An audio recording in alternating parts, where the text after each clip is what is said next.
Samuel, tu es candidat pour le PQ en Abitibi-Ouest, mais tu t'impliques en politique depuis quand même longtemps. Est-ce que tu peux nous parler un peu de ton parcours? Oui, moi j'ai fait beaucoup de politique, puis à plusieurs niveaux. Quand je résume, là, je dis que j'ai touché à tous les niveaux de la politique. J'ai fait le municipal, le territorial, le régional, le national, puis j'ai même fait du fédéral. Fait que je sais pas, peut-être le mieux, ça serait de le faire en chronologie, peut-être, de le faire de partir du début. Alors, moi, j'ai commencé au Carrefour Jeunesse Emploi en Abitibi-Ouest comme animateur sociopolitique. Et rapidement, après mon contrat d'1 an, j'ai été embauché à la Conférence régionale des élus. Et ça a été mon école parce qu'à l'époque, la CRE, qui a été abolie malheureusement, on faisait beaucoup de concertation. On était présent sur tous les territoires. Donc ça m'a permis de développer non seulement une compréhension fine des enjeux, mais aussi un réseau de contacts très, très, très important aux 4 coins de la région. Donc la plupart des gens, ils connaissent des gens de la sphère publique dans une MRC, mais moi, vraiment, j'ai des contacts un petit peu partout, puis j'ai fait 3 ans là. Par la suite, j'ai joint l'équipe de Mme Christine Moore suite à la vague orange. On se souvient de l'élection de Jack Layton, donc je m'étais joint à son équipe. J'ai travaillé avec elle pendant 2 ans.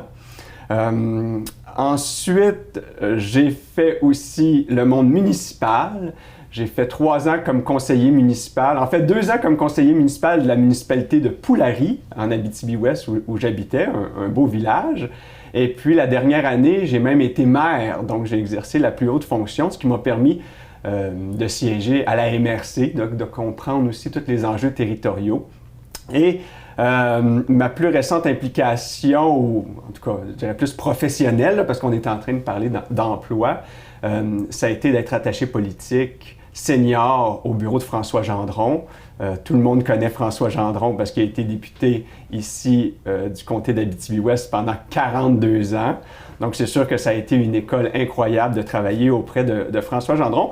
Puis au cours des dernières années, j'ai pas travaillé en politique, mais j'ai continué d'être très impliqué en politique au sein du Parti québécois, qui est ma famille politique. J'ai continué de conseiller le chef Paul Saint-Pierre Plamondon.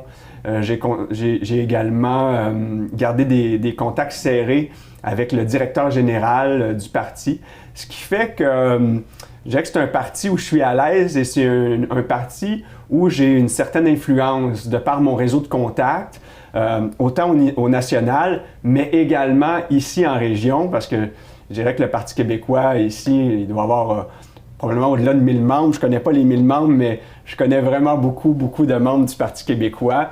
Et pour moi, c'est vraiment une grande fierté qu'on m'ait choisi et qu'on me demande de porter les couleurs du Parti québécois, donc d'être le visage de notre grand parti en vue des élections là, qui auront lieu en octobre prochain. Et pourquoi être membre du Parti québécois en particulier? Pourquoi pas un autre parti? Bien, moi, je vous ai dit, puis je vais être franc avec vous, je vous ai dit que j'ai été donné un petit coup de main à un certain moment au NPD. J'ai travaillé avec Mme Moore.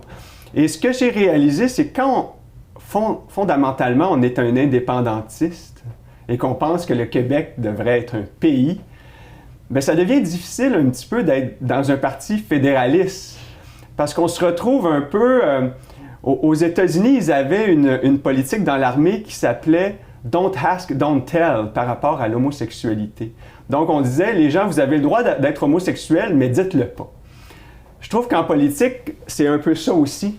Quand on milite ou on travaille dans un parti fédéraliste, comme la CAQ ou chez les libéraux, si foncièrement, on pense que le Québec devrait être un pays, on a le droit de le penser, mais on n'a pas le droit de le dire. Et moi, après 2 années au sein du NPD, je me suis dit, moi, je ne suis pas capable, je ne suis pas à l'aise avec cette position de ne pas dire le fond de ma pensée sur cet enjeu-là et de devoir garder mes opinions politiques dans le placard. Alors moi, c'est ma famille politique, c'est là que je me sens libre, c'est là où je trouve le Parti québécois qui offre une vraie vision d'avenir et c'est pour ça qu'on fait de la politique. Moi, je suis un père de 4 enfants. Qu'est-ce que je veux léguer à mes enfants? C'est ça la question qu'on se pose. Alors moi, je trouve que notre position dans le Canada n'est pas satisfaisante. Je pense que le Québec, on pourrait faire des gains, on pourrait se développer à vitesse grand V si on avait tous nos pouvoirs. Et j'ai pas envie de regarder mes enfants puis de leur dire, vous savez quoi, on avait un beau rêve, mais on n'a pas été capable de le réaliser. Ça, c'est pas comme ça qu'on peut montrer l'exemple. L'exemple, c'est de dire, oui, on y a rêvé, mais oui, on y rêve encore. Et ce qu'on dit à nos enfants, c'est réaliser vos rêves, n'est-ce pas? Bien, c'est un peu comme ça que j'entrevois la politique.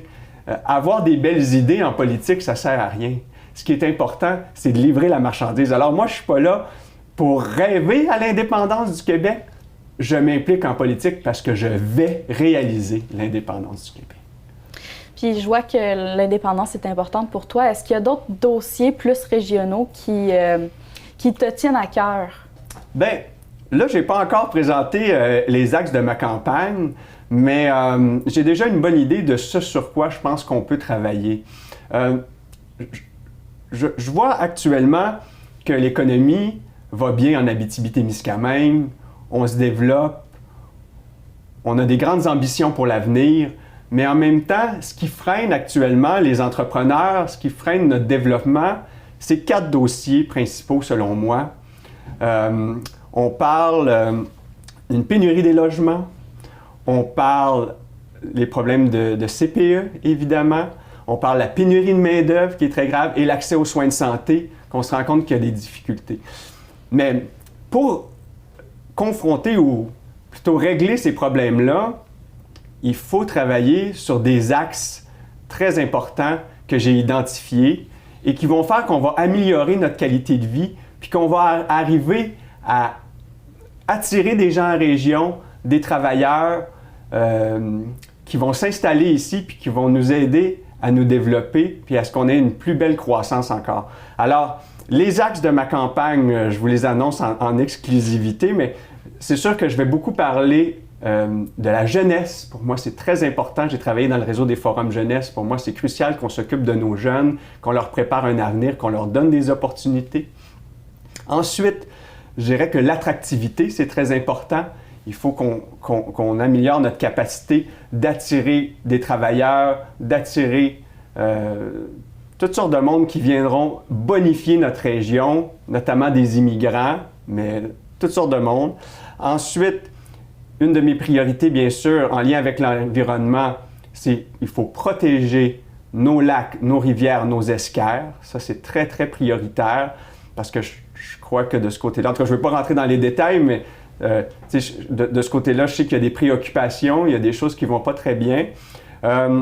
Puis j'ajouterais aussi l'accès au territoire, avoir accès partout sur le territoire, puis une occupation dynamique du territoire. J'ajouterais enfin, comme dernier axe, une meilleure concertation régionale, puis une meilleure représentation aussi des intérêts de la population. Fait que ça, c'est les grands axes. Je comprends que c'est un peu général, mais au cours de la campagne, j'aurai l'occasion de faire des propositions plus concrètes. Bien, on va espérer pouvoir vous entendre à ce sujet-là prochainement. Est-ce que vous pouvez nous parler un petit peu de la politique de transport aérien qui a été annoncée? Le Parti québécois a l'intention de mettre en place une politique de transport aérien s'il est élu. Mm-hmm. Donc, est-ce que vous pouvez nous en parler un petit peu plus? Oui, c'est ça. C'est Joël Arsenault qui a sorti pour dire qu'il fallait mettre de l'avant une nouvelle politique nationale en termes de transport. Puis je crois que c'est très porteur. Bon, je pense que je peux peut-être escamoter la partie où il est question des traversiers, parce que bien que ce soit important, les traversiers, on s'entend que c'est surtout dans l'Est de la province là, du Québec que ça préoccupe les gens puis que ça a un enjeu. Mais ce que je remarque actuellement, puis ce que disait M. Joël Arsenault, c'est un enjeu de développement économique. Et là, moi, je pense d'abord et avant tout au transport aérien qui était traité par M. Arsenault. Le transport aérien, là, actuellement, ça ne fonctionne pas. La CAQ nous est arrivée avec, une nouvelle patente, c'est-à-dire les billets à 500 $. On voit bien que ça fonctionne plus ou moins. Ils reprennent la vieille tactique ou la vieille politique des libéraux qui consistait à subventionner les transporteurs existants. Donc, on leur donne de l'argent, mais le service, il demeure déficient. Donc, c'est ça qui est un petit peu triste de la situation actuelle. Parce que ce qu'on remarque, Puis là, tout le monde connaît des gens dont les vols ont été annulés. Là, entre Rouyn-Noranda puis Montréal, c'est rendu qu'on ne peut même plus se fier sur le vol parce qu'on se croise les doigts en disant « j'espère qu'il va décoller, j'espère qu'il n'y aura pas un problème technique, j'espère qu'il va y avoir assez de personnel, il va y avoir un pilote, des agents de bord ». Donc là, actuellement, puis même, moi j'ai entendu beaucoup de gens qui se plaignent des horaires aussi. Avant, il était possible de partir le matin, revenir le soir. Alors je pense que ce qu'il faut faire, c'est plutôt essayer de développer l'offre. Concrètement, c'est-à-dire que ça prend des nouveaux joueurs. On ne peut pas avoir un seul joueur puis un seul monopole qui sert de transporteur. Il faut s'assurer qu'il y ait une diversité de transporteurs, une saine compétition. Et une fois qu'il y aura une saine compétition, je crois que les prix vont baisser.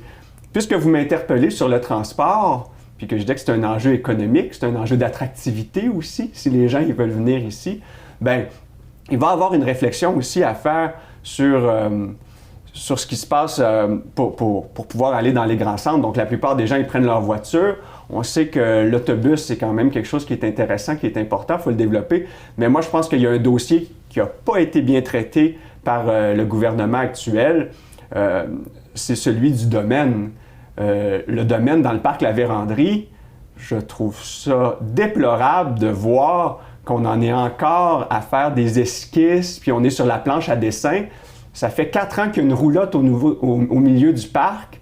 Les gens, ils veulent un endroit pour se restaurer. Imaginez, quelqu'un, là, il vient en Abitibi pour la première fois pour une entrevue. Là, il dit, on arrête tout, il n'est pas trop courant, il n'a jamais traversé le parc La Vérandrie. Alors, il part de Mont-Laurier, il fait son petit bonhomme de chemin. Il dit, bon, c'est où qu'on peut arrêter? J'ai envie d'aller aux toilettes, je prendrais une bouchée, est-ce qu'il y a un poste d'essence? Et il arrive là, il se dit, mais je suis à l'autre bout du monde, qu'est-ce qui se passe ici? Donc, je trouve qu'en termes d'attractivité, on envoie un mauvais message. On a besoin d'une infrastructure de qualité, une infrastructure moderne, et de voir le ministre régional dire que c'est probablement la faute des Autochtones, si c'est pas encore développé parce qu'on veut consulter, puis peut-être qu'on pourrait envisager d'autres sites. Moi, je trouve qu'il y a de la perte de temps, puis je pense que blâmer les autres, ça, c'est pas digne d'un élu, c'est pas digne d'un ministre qui doit prendre ses responsabilités. Ce dossier-là devrait être réglé depuis longtemps. Est-ce que tu avais quelque chose que tu voulais dire aux citoyens en terminant? Ah, ben, je suis très excité de me lancer comme ça en politique.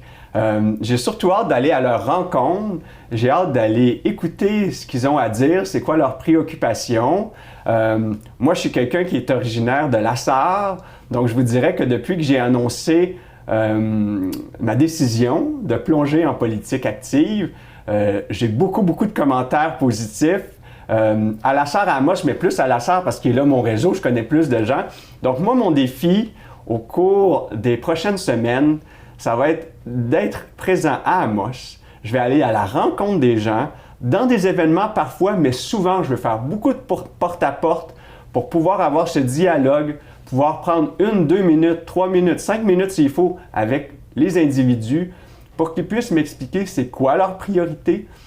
Parce que ce que les gens veulent finalement d'un député, c'est quelqu'un qui les écoute et quelqu'un qui les représente. On est loin de Québec, on est loin de l'Assemblée nationale et on n'a que 3 députés en région pour faire entendre notre voix. On a besoin de gens qui parlent pour nous, qui représentent nos intérêts, qui tirent la couverte de notre bord de temps en temps pour que nous aussi, on puisse faire des gains. Alors moi, c'est ce que je m'engage à faire. Je vais travailler fort pour le comté, pour la région.